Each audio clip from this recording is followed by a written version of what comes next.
All right, good morning, good evening, good afternoon, ladies and gentlemen, and citizens of YouTube. This is Pastordowell. I remember some years ago, and I want to use myself as an example.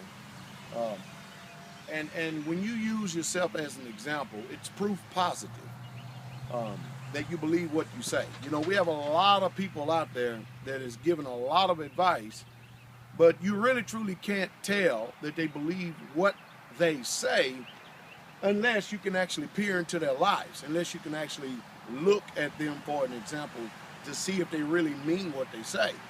I'll give you an example. You can use lately Jason Poor as an example of someone who believes what he says. And you can trust what he says simply because of the moves that he has literally made. He has given you an example to show you that he means everything that he has said. I'm sure some way, somehow, that I was some type of inspiration to my brother because he's been to Straightway several times to visit us and saw an example. But I remember way back in the mid-'90s during the GAFTA, CAFTA, NAFTA, the so-called free trade agreement under Clinton, I was making a big stir and a big hissy fit over the whole ideal of it, big time, because I knew exactly what was coming. And I'm not the sharpest knife in the box either, but I knew exactly what was coming. I knew that the powers that be was using this to outsource the jobs that corporations provide for the American people here in this country. So along with paying attention to current events by myself, as well as reading the Bible, which I have gotten, which I have received my greatest instruction, I've learned over the years that it's been a great trusted source, and it has literally led and guided my every footprint and footstep. But I saw the deindustrialization of America taking place right before our very eyes. I knew that they were going to outsource the jobs. And when you do that, you're taking away from the middle class, which just happened to be the working class of America. And I knew that when that took place, that we was going to watch taxes continually go higher. It's just a blueprint. And the reason why I knew all this, not because I have some type of great prophetic insight to know exactly what's going on in the world, but I knew all this for this purpose and reason. I knew because I understood history. I watched the trends of history, and I watch us making the same mistakes that other empires have made in the past.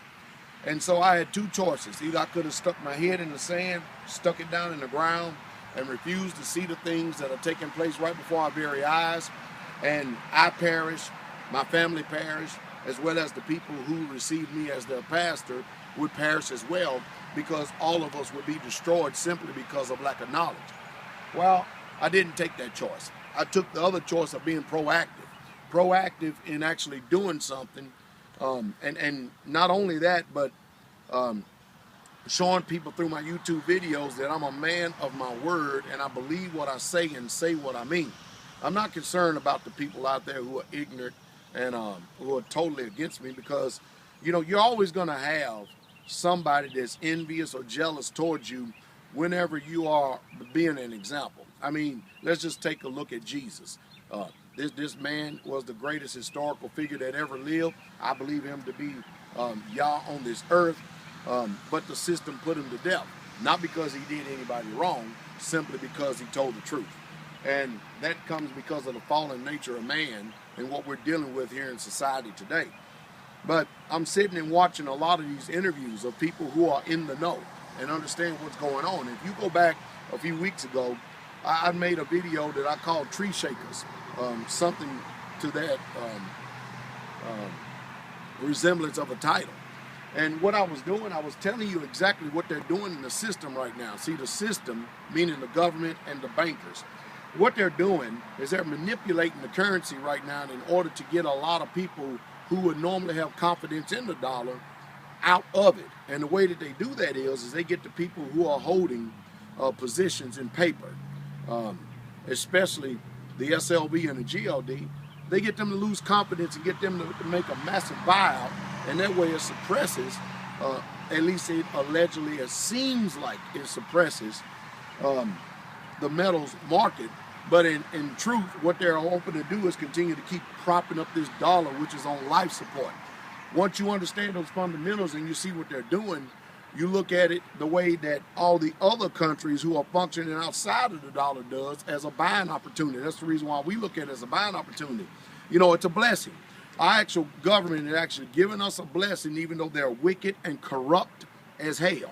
They're literally giving us a blessing because they can't help it, because they know the dollar is on life support. As a matter of fact, it's on its last breath. And the only thing they can do is manipulate your mind and your conscience, manipulate the currency, continue to keep on deceiving you, the depositors, the people, and buying into this and hoping that some way, somehow, that it's going to come afloat, attack people like me, make me look like the villain, make me look like I'm the one that's pessimistic on the outlook and stuff, because everybody wants to see the grass to be green on the other side.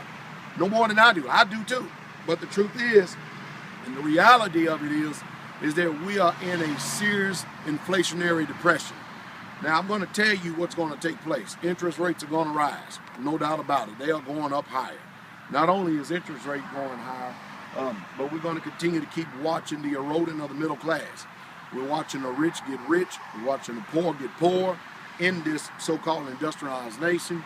If you've been listening to me any amount of time, you'll know that well over 14 years I've been telling you that the United States of America is going to become a third world country. And we're watching it right now before our very eyes. So we have an illusion of prosperity built on the deception of debt.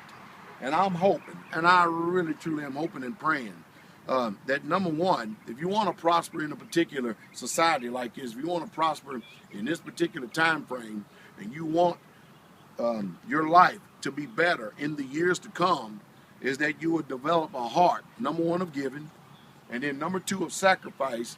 Get rid of all selfish spirits and all bad attitudes and stuff, and start to become instrumental in helping people, because that's what true prosperity is. Spiritual prosperity, natural prosperity, and learning how to live simple. When you know that the ship is sinking, when you learn how to know that you need to make your own way, then you can be what other people would love for you to be. You can be an example for people to follow after, and get rid of all the people that are negative in attitude, negative in spirit, that are belly aching, that have nothing to back up who they are as a person. Their lifestyle doesn't reflect anything whatsoever at all. And definitely do not take any financial advice from someone that is broker than you. Never take any financial advice from someone that is in an extraordinary amount of debt. Never take any financial advice from someone who is continually to keep doing the same thing they have always done. With all that said, go out and take my advice. This is what I do. I give myself advice. I believe in the metals. I believe in gold and silver. And the reason why I keep talking about it is because the Bible teaches that money does answer all things. I'm not saying that we pursue it and look for it and just live by it no matter what. No, that's not what I'm saying. I'm saying that we do need money in order to make this world go around, at least make our life better. I hope that some way, somehow, I've said something to stimulate your thought. I hope that some way, somehow, that I've said something that you would even tell other people, that you're listening to people like me, and that you would subscribe to help these people to see exactly what's going on. I'm going to continue, as long as YouTube is afloat, to make videos to give you direction in what you should be doing by watching my life, so you can have at least something to aspire to get yourself ready, as well as your loved ones. Have a good day.